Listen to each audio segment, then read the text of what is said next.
What's up guys, it's Jughead here, just a down-to-earth guy trying to bring you some down-to-earth content. Today we are going to be watching Hunter x Hunter episode 54 titled Fortunes Aren't Right. I need Kurapika, Gon, Killua, Leorio to finally reunite, and I'm eager to see what the ramifications are to the Phantom Troupe faking their deaths and where they go from here. So without any further ado and wasting any time, let's get right into the episode. So in 3, 2, 1, let's watch, shall we?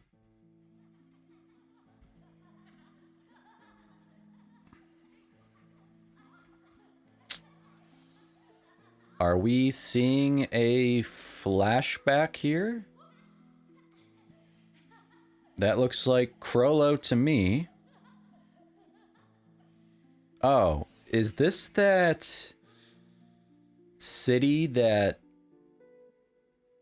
was referenced in the past episodes that like all the Phantom Troupe members or most are from? Or that Hisoka is from? Was Hisoka the first one to mention that? I don't remember. But interesting to see a flashback from Chrollo. Let's skip this.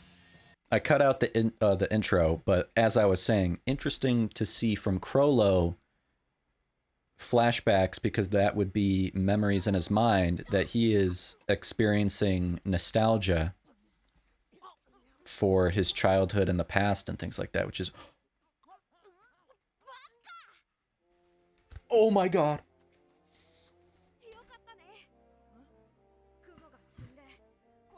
Look how happy Gon is. And look how emotionless Kurapika is. Kurapika does not have the same reaction. It's almost like he's having to remember who Gon even is.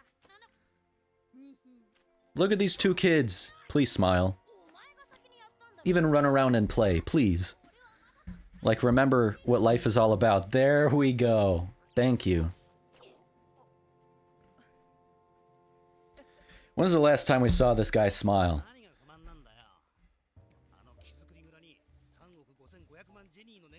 $355 million Jenny.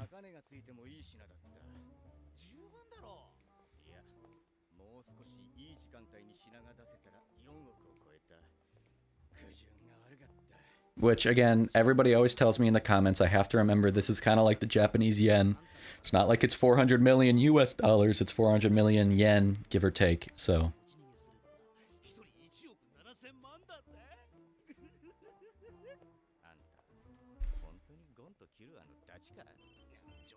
Yeah, right? Such contrasting personalities. We're back to this positive music. Wow. Wow, wow, wow. The four of them on screen again, together. I could shed a tear.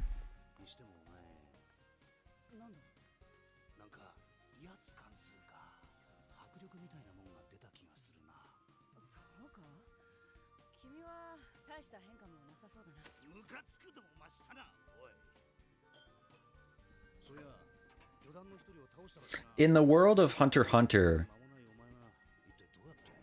again, because my memory is still recovering from my hiatus. In the world of Hunter x Hunter, can you sense another person's Nen presence down to the person? Kind of like in Bleach, you can sense someone's spiritual pressure, but that particular person's spiritual pressure. Oh, he's sharing the details. This is how you boost your Nen up, by a contract with conditions. Oh my god, oh my god, oh my god. The stronger your resolve, the more power you receive. But you also incur a big risk at the same time. This is a good learning lesson for me. I'm kind of in the shoes of Gon and Killua right now. Established a rule for myself. This is what I need to listen to and remember.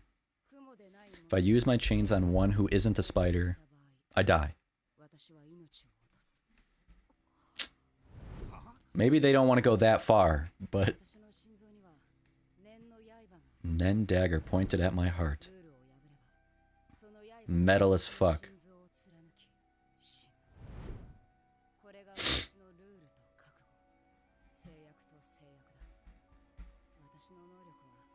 My ability is the product of pure hatred. Woo! Now, all chains? Because it said I can only use my chains, but is it a specific, like, chain jail? Stuff like that?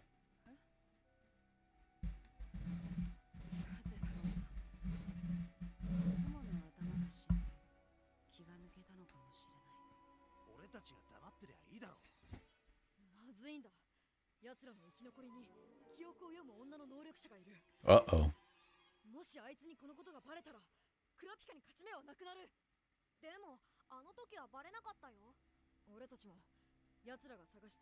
Oh, shit. Now they know. They know precisely who killed Uvogen now. Nobunaga's after him. Yeah, he has a vendetta against both.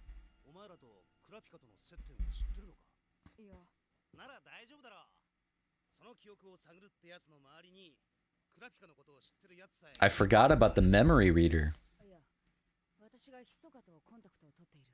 Oh, that's gonna surprise him too.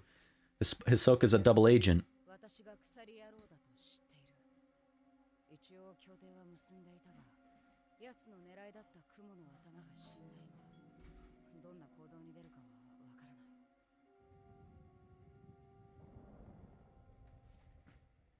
But didn't you see all of the spiders dead? So wouldn't you assume that Hisoka's dead too? Or am I missing something from last episode? They're leaving. They're out of here. Gone.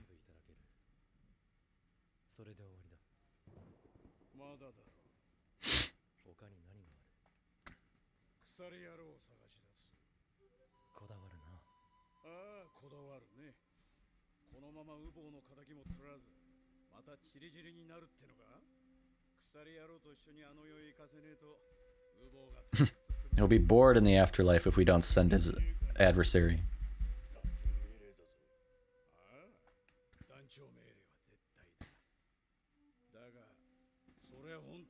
Are you really speaking as our leader? Uh-oh. This could be treason.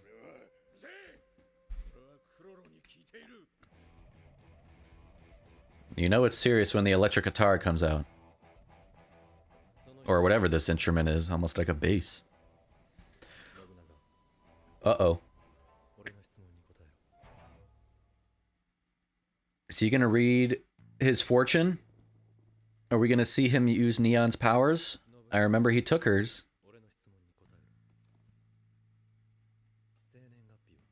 Oh, find out. Didn't Neon need 3 pieces of information from the person? I don't know if it was the same questions every time. Now I'll know your fortune.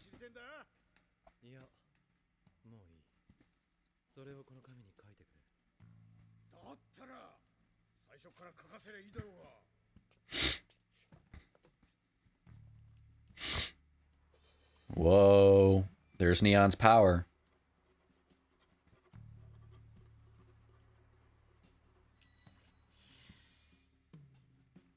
Now, does it work to the same efficacy as the original user?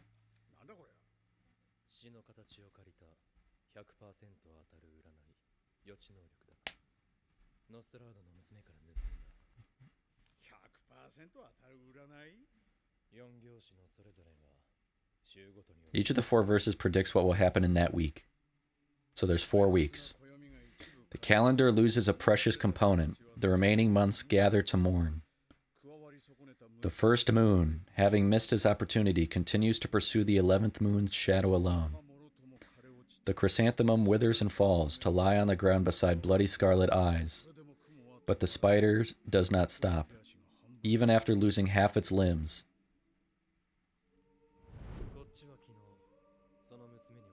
Oh, I was gonna say, I've heard this before.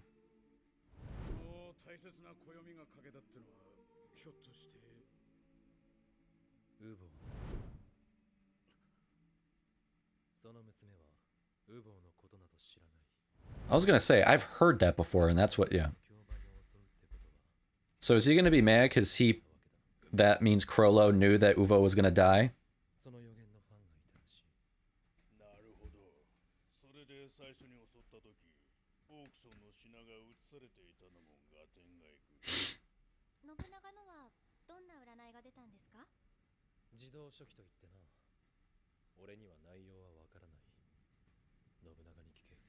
Let's tell us.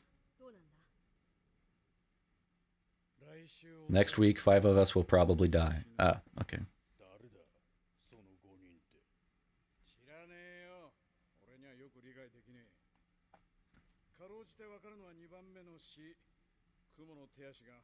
Spider loses half its limbs, so half its members. Duh. Yeah.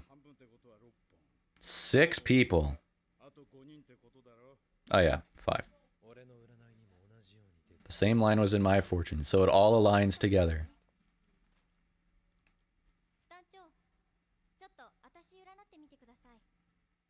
Let's just go down the line and see whose matches up. So she's gonna die too.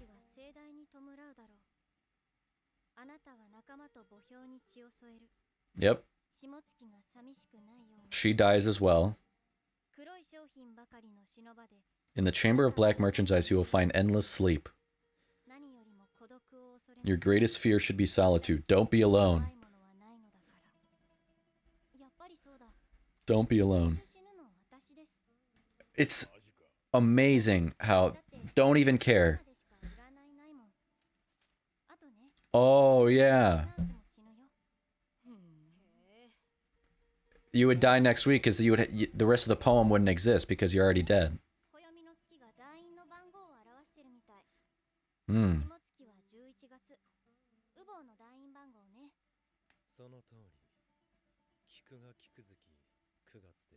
Hmm.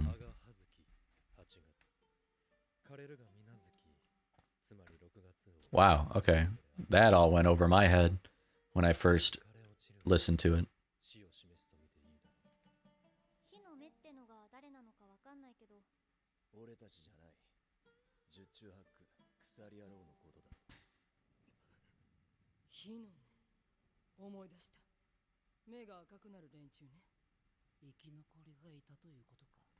They're finding out someone's still alive.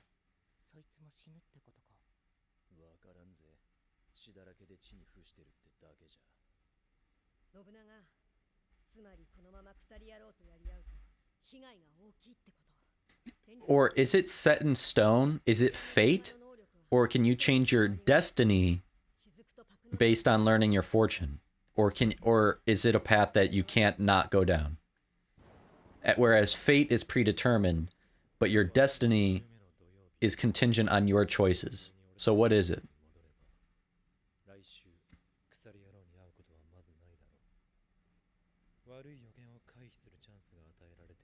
Can you not change the future? Like any choice you make ultimately leads to the same end. Is that how it works or no?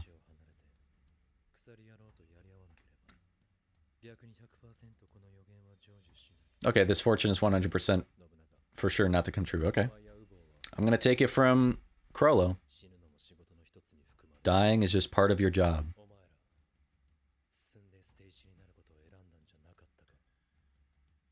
Uvogan fulfilled his job.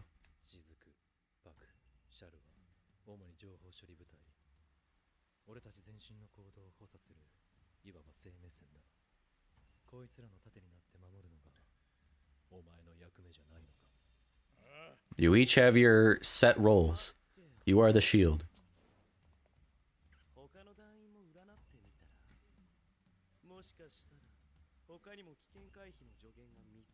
I want to hear Hisoka's. Or maybe you don't want to know yours, because that could give away some shit that you're a double agent.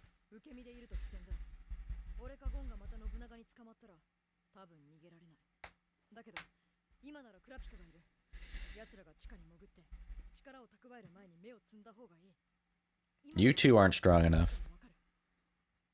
Maybe Killua. I don't know how his assassin abilities, even though you are the best in a generation and best in your family, I don't know how that goes up against troop members.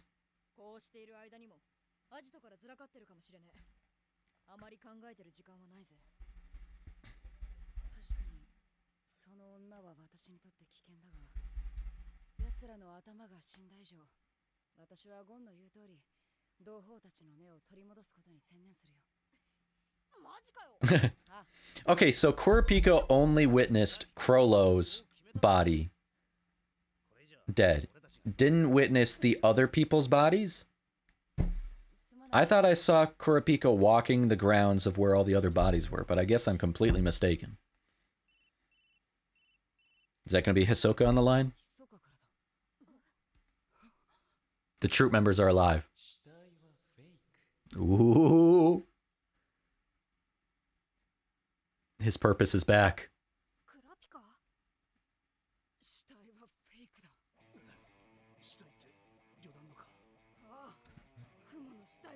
Oh, look at that. That intensity is back. He's gonna be pissed he didn't even think about that. Yep, why didn't I realize this sooner? The hyper-observant, attention to detail one as a conjurer, he should have known that.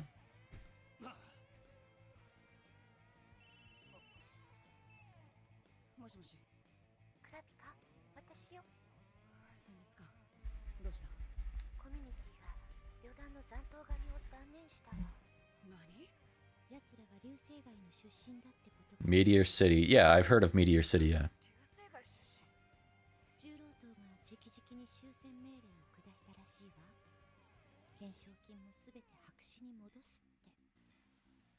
The fake Tendons, because they're already dead.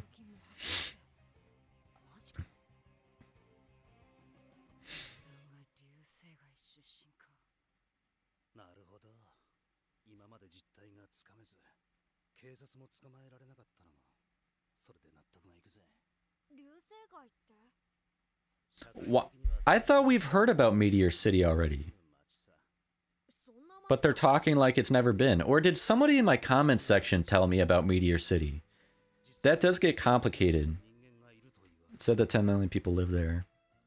I get confused with what my audience and what I've read in the comments and then what I've learned through the show.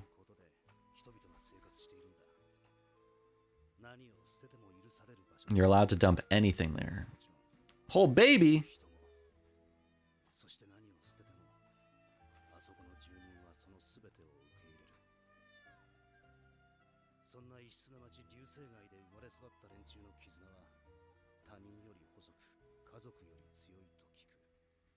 Stronger than the bonds you have with your closest friends and family members.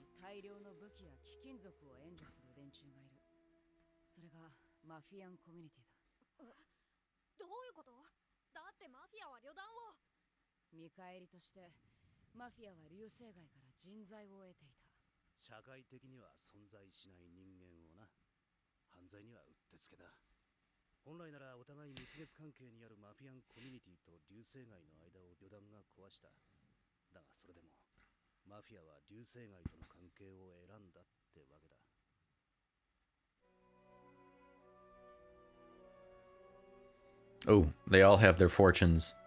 They're keeping it private, though. Look at Hisoka all the way by to himself. What does yours say, man? Let us know. A red-eyed customer will visit your shop.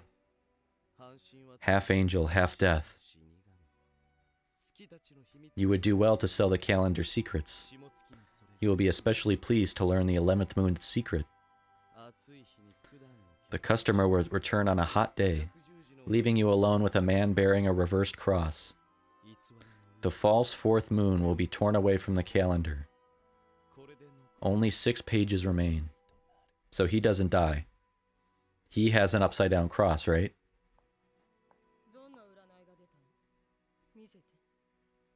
Fuck you. Don't let her touch you. You're gonna...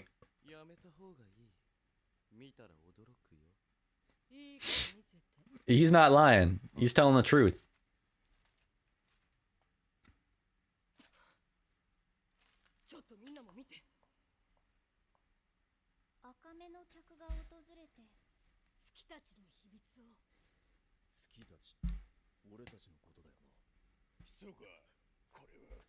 Uh-oh. Where's his loyalty at?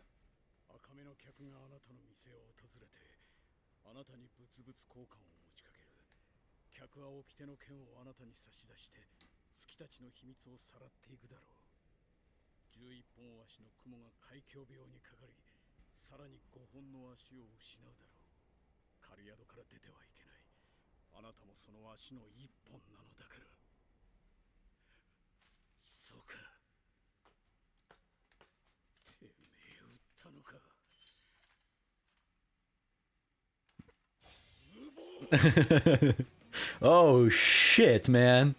Oh my god. This is about to get intense. Oh my god, I didn't even realize that. I was thinking that in my head. I was thinking that. Why were the words different? Oh my god. Okay. Let's get into this juicy stuff. The turn we experienced is crazy.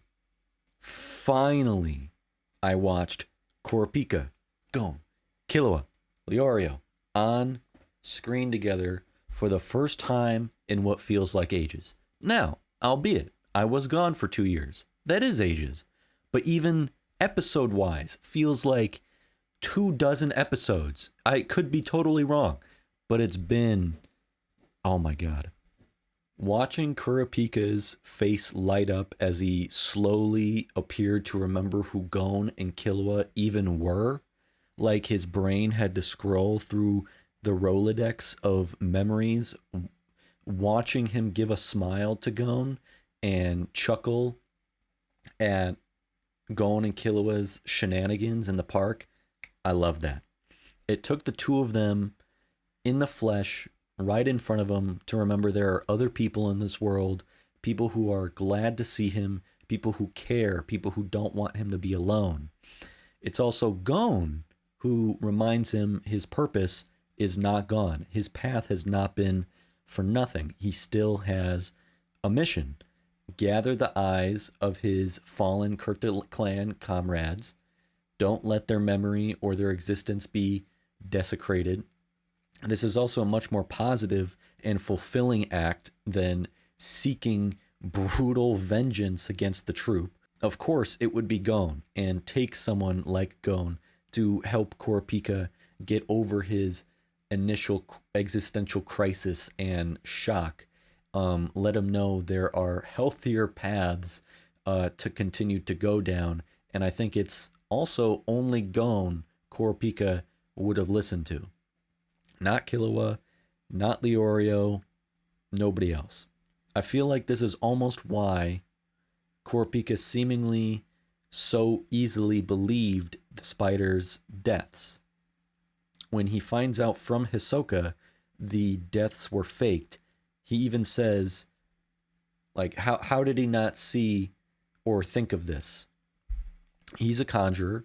He should be well aware of the capabilities of conjuring, such as conjuring lifelike dolls so realistic you could fake your own death.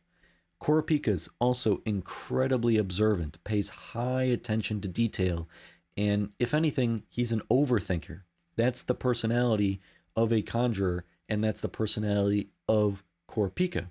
So it is surprising he would not have taken pause or questioned the reality, even if he did see it with his own eyes. And I feel, at the end of the day, deep down, Kurapika does not want to be doing this. He does not want to be going down this path. He does not want to shoulder this burden any longer. And I'm not saying he was relieved or happy, no, but he didn't show any signs of suspicion, I believe, because deep down to his soul, he is desperate to accept that it's over. He's not afraid of the spiders. Uvogin was the most physically imposing, intimidating of them all, and he stood toe to toe with him with ease. He also wishes absolutely no pity or mercy on them. I just simply think this whole path he's gone down, this whole promise, oath, this whole Nen contract, conditional promise, the lengths he's gone to, he finds the whole thing despicable and just repugnant and horrid. The act of killing brings no joy or elation or comfort to Kurapika. Even someone like the spiders, who commit unspeakable acts of violence, especially against those he's loved and was closest to, the Kurta clan, essentially his family, Kurapika is well aware he is poisoning his soul. He embarked upon this journey of vengeance fully knowing he was damning himself and destroying his soul. I believe he even said that. He does this despite hating it and himself.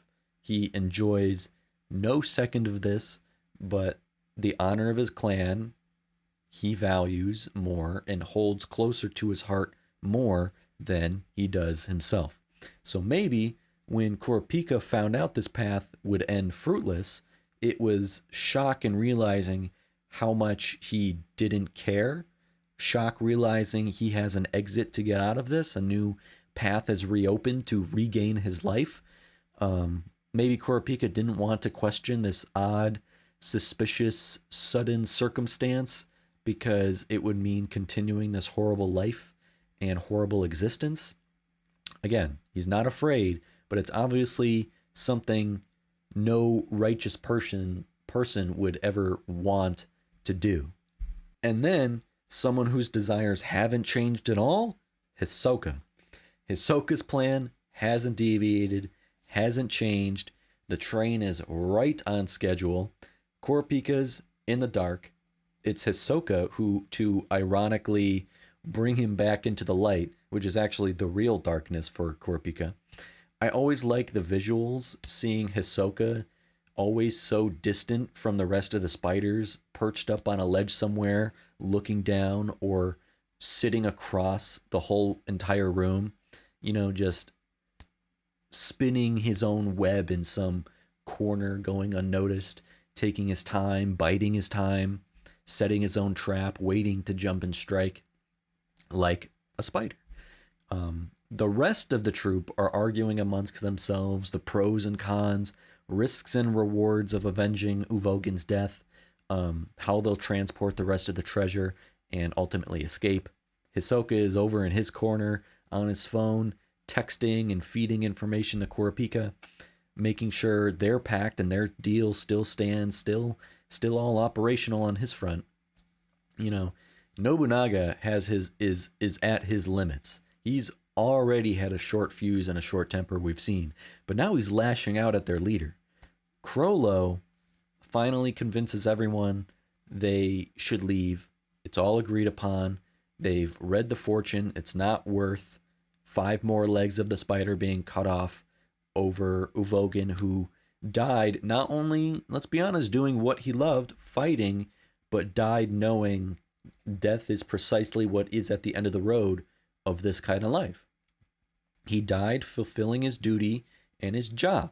He remained loyal. Remain loyal and listen to Chrollo. Now, do that. Do what Uvogin did. Let's leave. Especially Nobunaga. Close range Nobunaga would be absolute mincemeat against Kurapika. Likewise with the other prophesized to die. Shalnark, Shizuku, and Paku. All terrible adversaries against Kurapika. Really, only Hisoka, Chrollo, Phaeton, can't think of any other names, would possibly be able to even manage against something like Emperor Time. It's convenient that's precisely when Hisoka jumps down from his web up on the ledge with the idea that, hey, why not everyone get their fortunes told? We need some information. Let's know everything. Let's put everything out on the table. Let's know for sure. Everyone else obviously wants to know whether they're going to die or not, so go right ahead with that plan. It's a perfect excuse for Hisoka to find out his fortune And it's precisely what he wanted to hear. He'll find himself alone with Chrollo. Whether more of the spiders die or not to ensure this plays out means nothing to him. And how cunning of him to have the words altered so that what he read to himself is not what the others saw themselves. Now, the only way he would have been able to do that was with his Nen abilities, correct? He used texture surprise to change the piece of parchment and what it said on it. And how genius of him. Not to just think on the fly when Paku asked to see his fortune to use his transmuter abilities, but you have to think about the fact he had to come up with a poem that fit the ghostwriter's prose and the ghostwriter's style. That is next level improvising. Now, I watched this scene a couple more times before discussing here, and I have to point out some other brilliant writing by Tagashi, which then makes for genius storytelling and genius moves by Hisoka, the character. He basically turned the tables from being absolutely disadvantageous to him to a situation that plays exactly into his favor. Chrollo revealed the fortune, predicted the deaths of half the spiders if they stayed to find and fight the chain user, leave town to prevent fortunes from being fulfilled. At no point in this conversation was there anything to suggest, the mysterious chain user had any sort of personal vendetta against the Phantom Troupe. They don't even know who the chain user is. As far as they understood, whoever the chain user is simply someone hired by the mafia doing their job. They have no reason to believe the chain user is pursuing them, despite the bounty being taken down, despite the 10 Dons being dead, despite their fake deaths. They would have no reason to assume, in spite of all that the chain user would still be after them. The chain user should think they're dead and not be after them personally in the first place. Leaving Yorknew then is the best decision. Enter Hisoka, who receives his fortune, sees it confirms his desires, but incriminates him by outing him as a traitor, and he changes it in an instant to something that serves multiple congruent purposes and desires. He changed the fortune that, while it still outs him, portrays the chain user as an actual seriously imminent threat that needs to be dealt with swiftly and urgently, now rather than later, collectively rather than individually. Shizuku's fortune, for example, said she would die if she was alone, but not if she was in a group. This opens up the chance for Hisoka to find himself alone with Chrollo.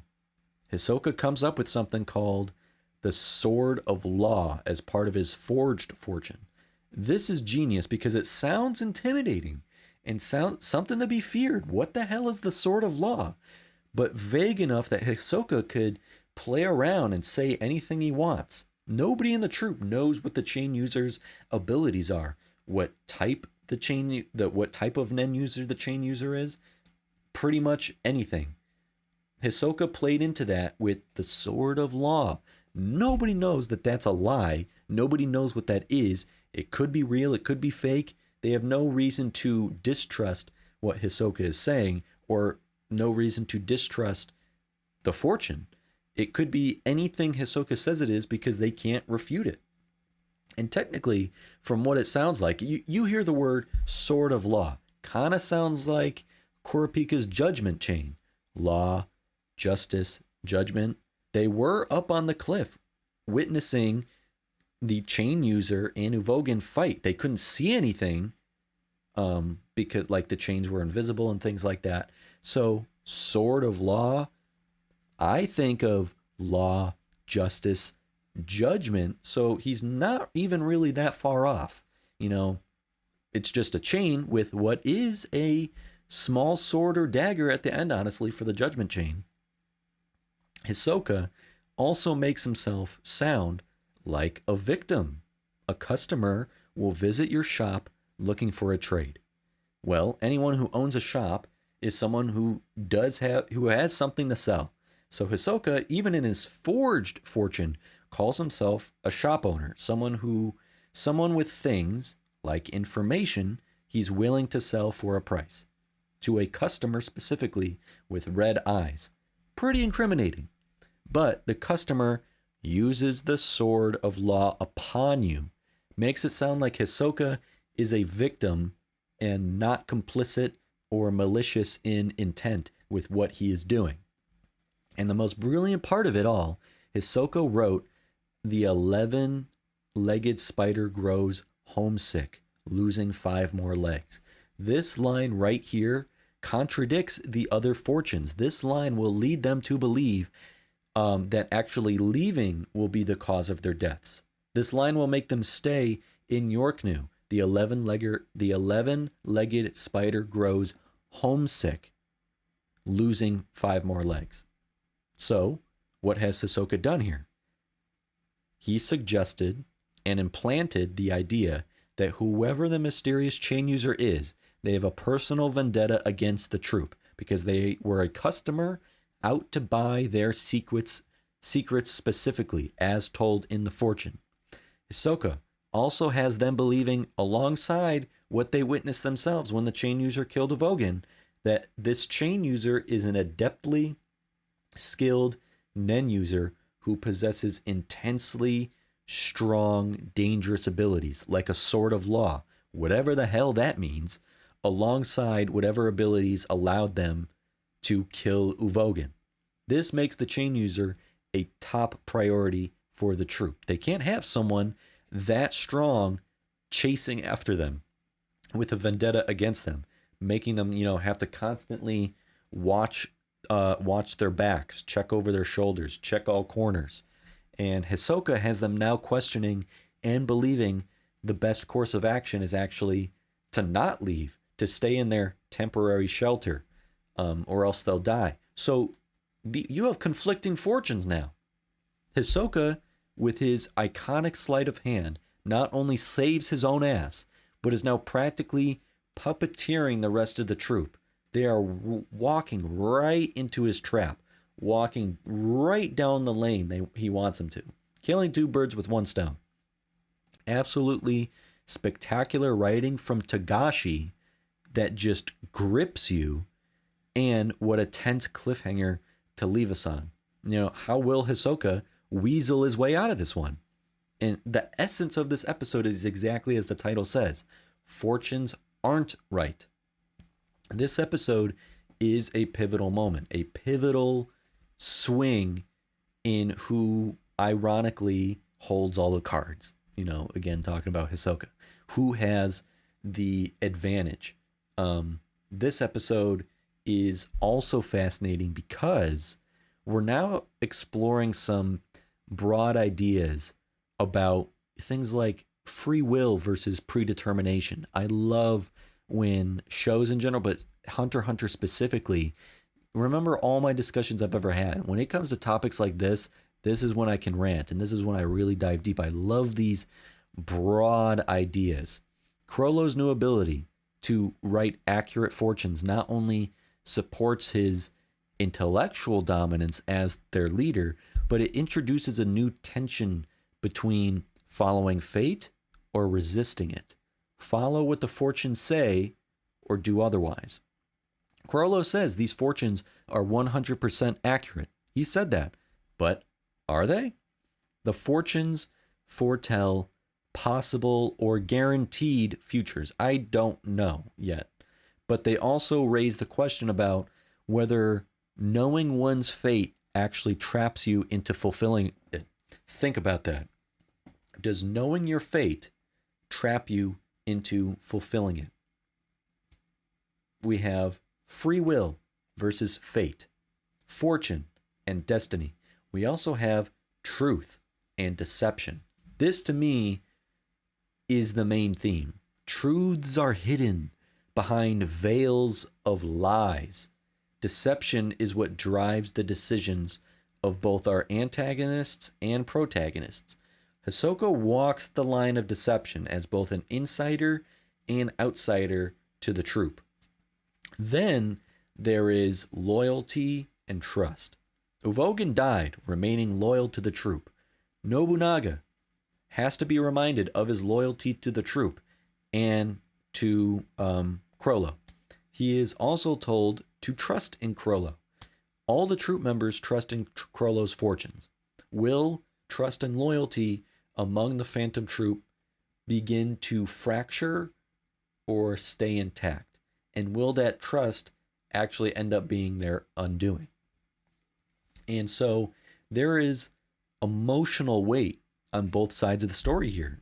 The reunion with our protagonists was emotionally significant to me. The tone here, totally opposite. Where one half of the story is tense, taking place in a cold, shadowy, crumbling shelter.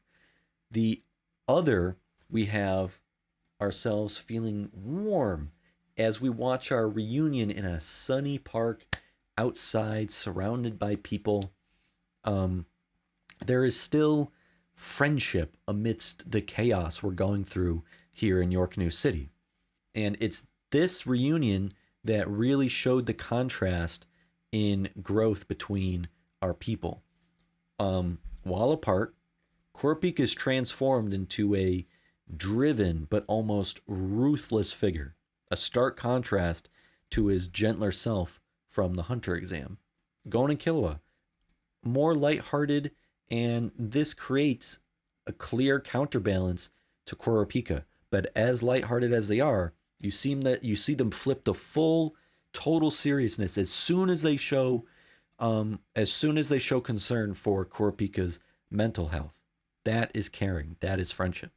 And this also shows the results of solitude, too much independence, isolation. It's not Gon and Killua. It's not like Gon and Killua had it easy themselves after the Hunter exam. Gon found out the truth about his father and has to go pursue that. That's emotionally heavy. He got pummeled by Hisoka. Killua got chained up in a dungeon by his own family, but throughout it all, they always had each other. They had their friends at their side. They met strangers and made friends and allies. That's what you do by being social and being approachable, and being in society. They learned new things about themselves and about Nen. They grew physically as well as emotionally.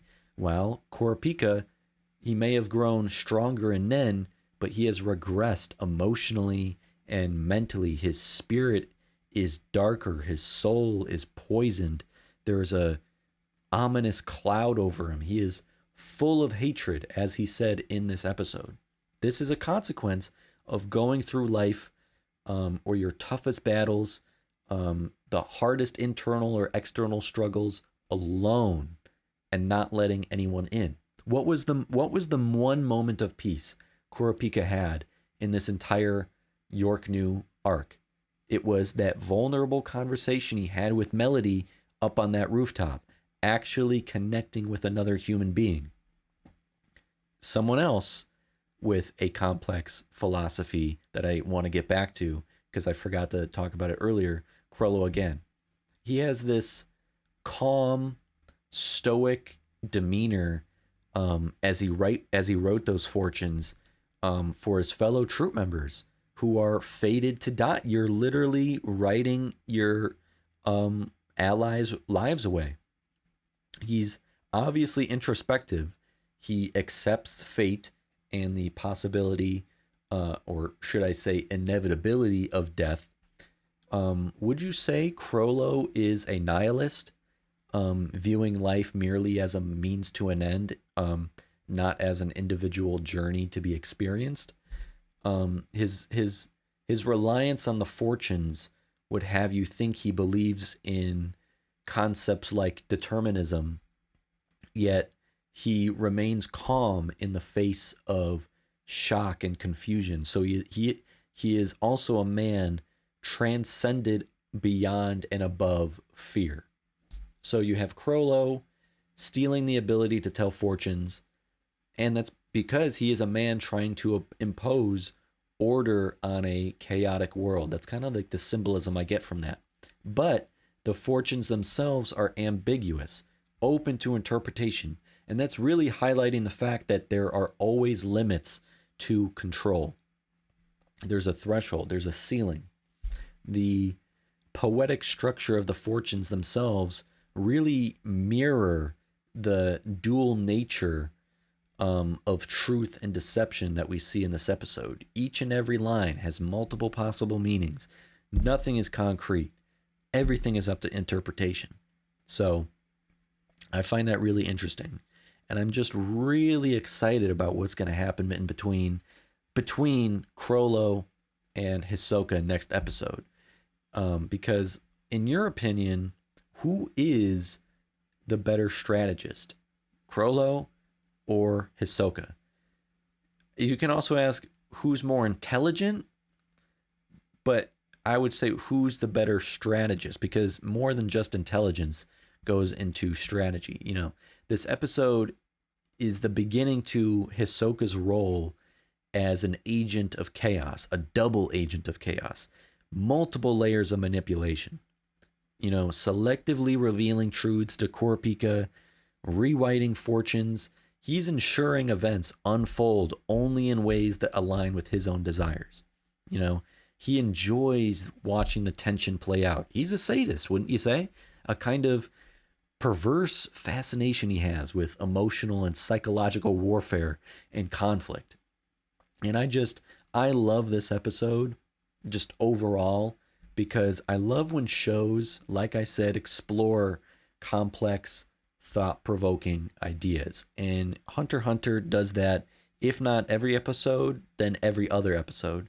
Just these thought-provoking concepts and ideas that make you think and relate it to the real world, like fate and free will, predestination versus personal agency. There's an interplay and a battle in this world of Hunter x Hunter between fate and human action. And I also love how the last couple episodes we've had, and I have to assume next episode and maybe in the next couple, they ask the question, what is reality? What is illusion? We're seeing the line blur between what is real and what is constructed. Can you even rely on what you're literally seeing with your own eyes? You have to say no. In Kurapika's case, can you rely on your perception? Can you rely on reality? And that's crucial when we're talking about things like friendship, family, loyalty, the bond the troupe hold, and the friendship of our protagonists. Our four protagonists share an organic, natural camaraderie and friendship. You know, the loyalty the troupe shows is almost cult-like, a group bound by shared experiences in Meteor City and a deep but twisted sense of belonging. And so this was just an excellent episode. And I think I've said all I want to say about it. I think I got all of my ideas across. So I'm going to end the discussion here today. If you enjoyed the video, hitting that like button to let me know is very much appreciated. And subscribe to the channel if you haven't already to stay in the loop. Don't forget to keep the conversation going down in the comments section below. Having said that, and with that said, so long, farewell, stay you, have a good one.